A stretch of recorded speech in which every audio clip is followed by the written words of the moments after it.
Hey, what's up guys? It's Jake the Metalhead, and in today's video I will finally be giving you guys my best albums of the year and worst albums of the year lists.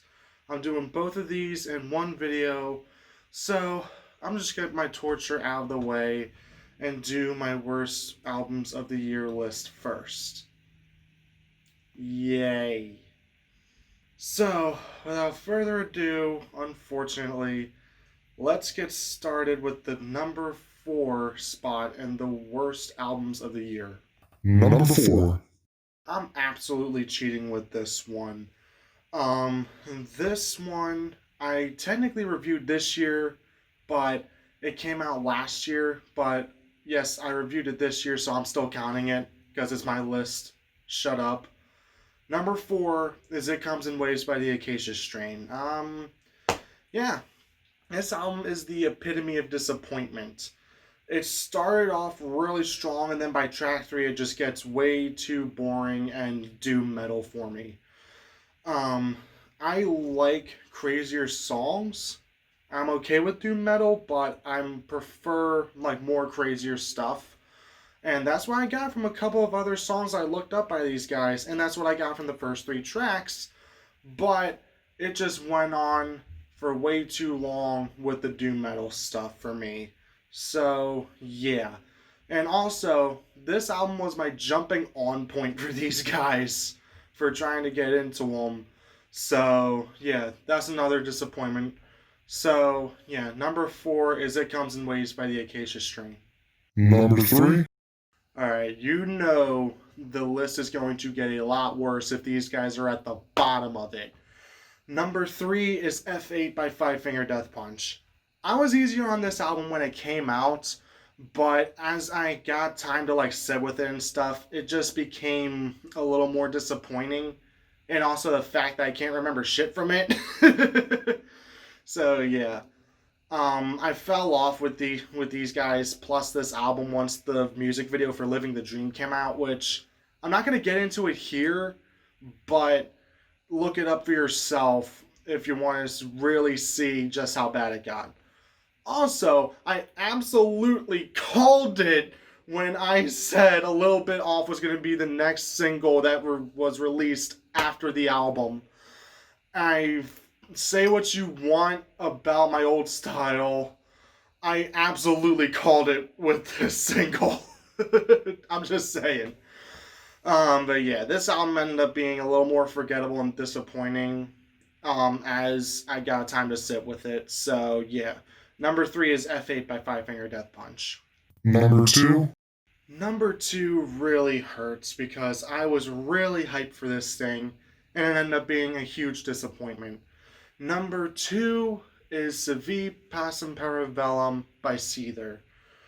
Yeah, like I said, I was really hyped for this thing, and this album just didn't deliver in all the spots that I wanted it to. Like I said in that review, the perfect album to me, sound wise, is either heavy all the time or heavy with some soft stuff mixed in. It's only an absolute rare occasion that an album with most, if not all soft music can get me to like really enjoy it. Counting Crows is a good example, but yeah, Caesar just doesn't really do too many interesting things on this thing aside from the heavier songs. But the heavier songs are good. I do like them, but there just wasn't enough like heaviness from Caesar, which is a shame because that's what I mainly liked about their last album, Poison the Parish, is all the heavier songs were all awesome. And the heavier songs on this one were awesome too, but there just wasn't enough of them for me. So yeah, number 2 is Civi Pacem Parabellum. Number 1. Shared for the number 1 spot. The only 2 albums to actually piss me off this year: Become the Hunter by Suicide Silence and Shadow Work by Trapt. Do I even need to say anything?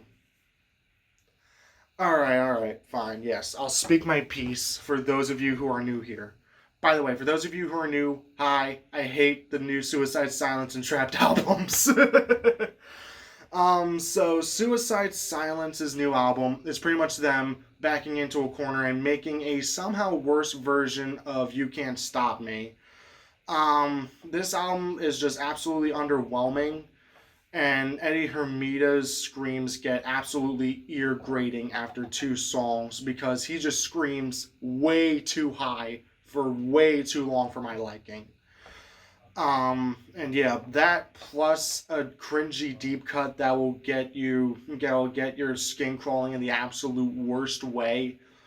Um, and and yeah, just the fact that this was Suicide Silence backing into a corner and not trying anything new with their sound, just going back straight to the old deathcore.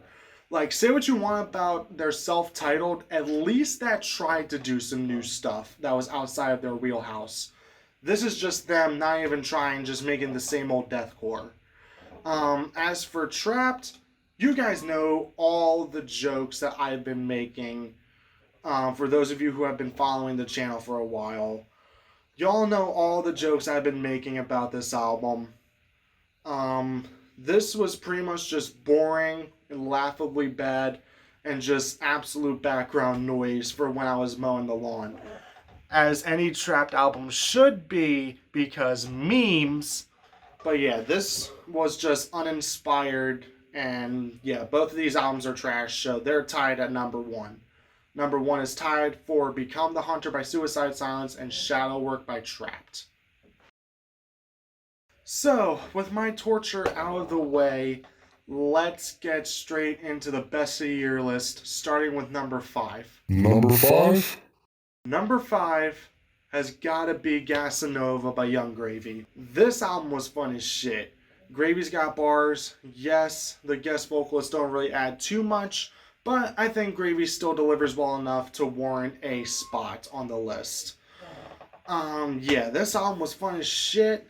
It never failed to put a smile on my face, and this is the exact chill, laid back, no fucks given album that we needed in a year like 2020. So yeah, number 5 goes to Gasanova by Yung Gravy. Number 4. Number 4 is one I just reviewed actually. Post-Human Survival Horror by Bring Me the Horizon. God damn, this thing is good. Bring Me the Horizon is in peak form with this album, with the experimentation and also with bringing in their sound, expanding on their last album, Ammo.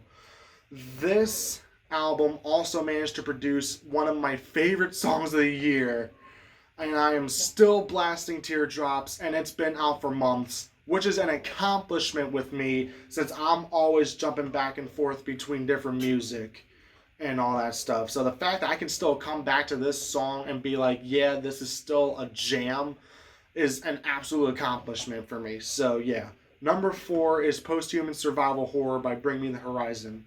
Number 3? The next entrant has to be Ohms by Deftones. They absolutely knocked it out of the park with this one. The synths sound good. Steve Carpenter with his 9-string guitar sounds awesome. Abe Cunningham sounds great behind the kit. And Chino Moreno still has his signature scream. And yeah, they all sound perfect on this album, and it delivered the hits. So yeah, number 3 goes to Ohms by Deftones. Number 2? Holy shit, the new Code Orange was a huge release for me this year.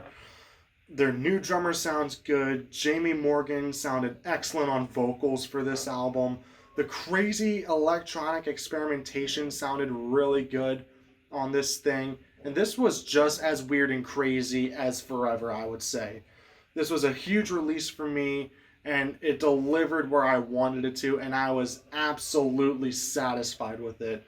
So, that being said, number 2 goes to Underneath by Code Orange. Now, before we get to number 1, I'd like to give out some honorable mentions in which I'm just going to read them straight from the script because no way in hell I'm remembering all of this off the top of my head. So, without further ado, my honorable mentions. Declaration by Red, Hunter Gatherer by Avatar, Blood and Stone by Sevendust, This Is What I Live For by Blue October, the self-titled Lamb of God, Carnivore by Body Count, and CMFT, of course, by Corey motherfucking Taylor. So, with that being said, let's get on to number 1. Number 1. What the Dead Men Fucking Say by Trivium. This is the most technically impressive album I've heard all year. The guitars are perfect. Alex Bent is one of the best drummers of all time. Quote me on that, I don't care.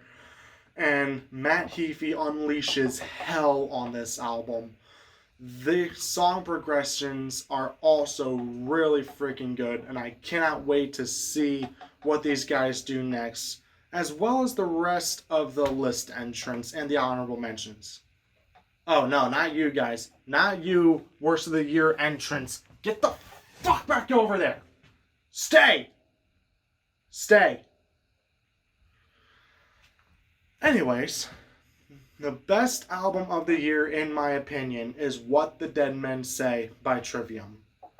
So, with that out of the way, to either reign in the new year or...